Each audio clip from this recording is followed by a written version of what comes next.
I studied Tai Chi for health aspect. I have family, I have business, I have a heavy schedule, traveling schedules. So without the benefit of Tai Chi, I would have never achieved.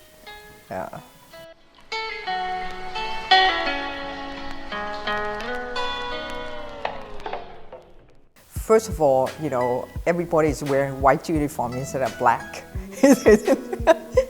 And the school is very bright and very kind of open. And Sifu was very energetic. Size-wise, she's small, right? But she was very commanding, yeah. And she can draw people's attention. I'm more interested in the internal style of Kung Fu versus the external. And I just figured out that if I spend 10 years learning Tai Chi, probably and I'll be able to master, part of it, maybe not all. For me, I prefer to practice techniques. There are many different forms and they all have different kind of characteristics. They all build on the basic stuff, which is the techniques. When I look at some of the students, they were counting how many forms they have learned. As I explained to the students, it doesn't matter how many forms you learned. If your basic is no good, you just can't do it. Even if you know the movements, it doesn't mean anything. Finally, some of the students told me, okay, let's relearn it again. Same form again and again. Finally, I understood the essence of the Tai Chi or the internal Kung Fu.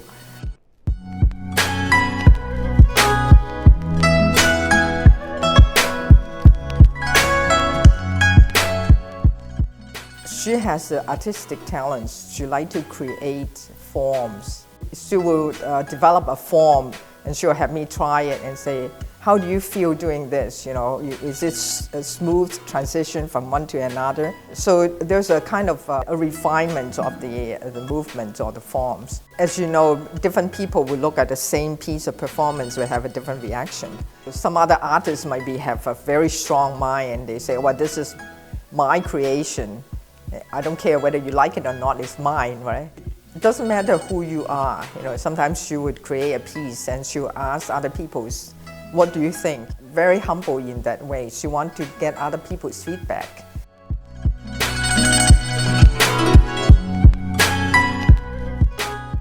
While she's practicing music right here, and she said, okay, I'll show you the forms, show me the form, then I'll practice it. And she was doing dun, dun, dun, dun, dun. And I was running around doing practice the saw forms, She would say, okay, I think that we need the cape. At the beginning, we couldn't understand what's the matter with the cape, We have the weapon, we have the other things. There's a lot of distraction and also kind of get into your way too, right? But later on, I think she kind of explained, actually, you use a cape to show the movements. Because as you turn, the cape kind of fly out and have a very beautiful kind of expressions.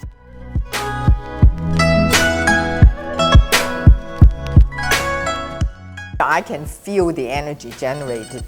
I was doing the movement along with her, but I could feel the energy. So sometimes when you look at the Tai Chi ribbon, you say, well, it's like dance, there's nothing to it. Actually, it's not. You really have to extend the energy to the tip of the ribbon. There's one private student who wanted to learn the ribbon. She came to the school and Sifu told me, you teach her the ribbon. And I said, well, I am not sure. And the student thought it's very easy to learn. Probably can learn it in 10 classes, it's no problem. Except, when she did it for 1 or 2 classes, she realized that she just couldn't do it. When they use brute force, it's very tiring. When you look at her movement, it's very elegant and very kind of gentle and smooth and relaxed, right? If someone doesn't know how to extend your internal energy, you end up with a dead ribbon, or you use it like a whip. So it's just that basic technique, if you haven't mastered yet, it doesn't matter how hard you try it, it's not the same. I think at one time she was very focused on doing pushing hands, and there was pushing hand in the class. And sometimes she just, let her hand hang out there. Okay, now you push. And We all tried. You couldn't push her. What's the matter with you? Come on, move my hand. And also Sifu have a habit sometimes, and you agree on performing a certain forms, okay? In the last minute, they say, you go up and do this, which is completely different from what we agreed upon. And put you on the spot. Yeah, put on the spot. And you can't say no, and you just, you went to the stage and then just did what he asked. And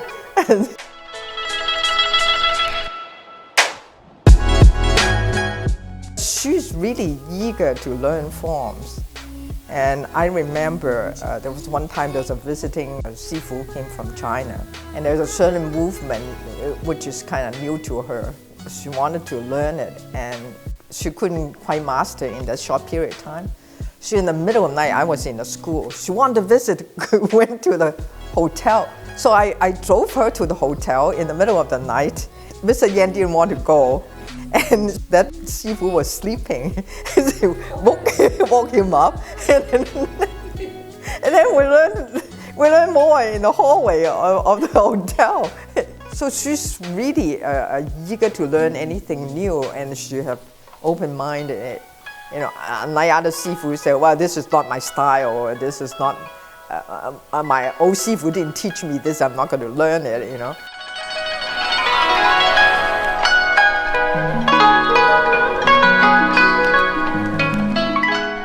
Remember correctly, I think she wanted to join the opera group when she was young, but the family not allow her to do so. So Sifu, of course, run a class and have him teach the Beijing opera techniques. This is called 貴妃醉酒. Yang Guifei is one of the 4 beauties in China. So you learn how to walk like as it's kind of half drunk. There are common techniques between the opera and also Wushu. Say, for example, 呢個廣東粵劇. So you have the basic, you have to learn how to 擘一字, how to raise your legs, and how to do basic kind of fighting. That's why she wants to use Wushu as a language, express or dramatize certain theater piece. He played a very important role. Behind the scene, Sifu really needs him. In class, it seems that she's very strong, she's very determined person. If she wants something, she wants something. She's not, you're not going to be able to get away with it, right? But outside the class, she really relies on him. I didn't see until there's one time I traveled with them, and then realized how much she was depending on him. From the student point of view, sometimes, if it's okay for Sifu said it's okay, but Mr.Yen will say, no, you can't do this, you can't do this. So we felt as if, what's the matter with you, But later on, I think I understand that their relationship is actually really depending on one another. And your father played an important role in the school development. I have to give him a lot of credit.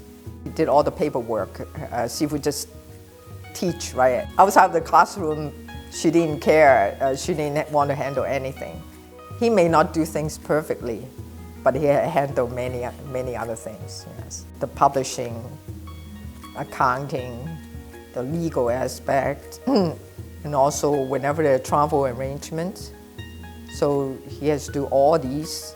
I'm sure that in the household aspect, that he has to heavily involved in many other decisions too.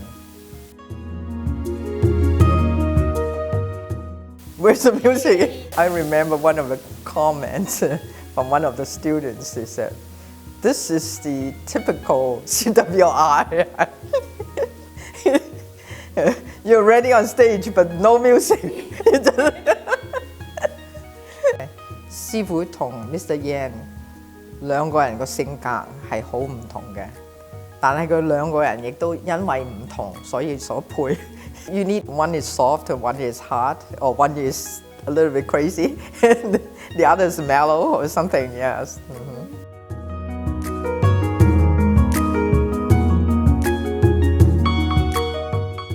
I think she has achieved what she wanted. She loves to perform.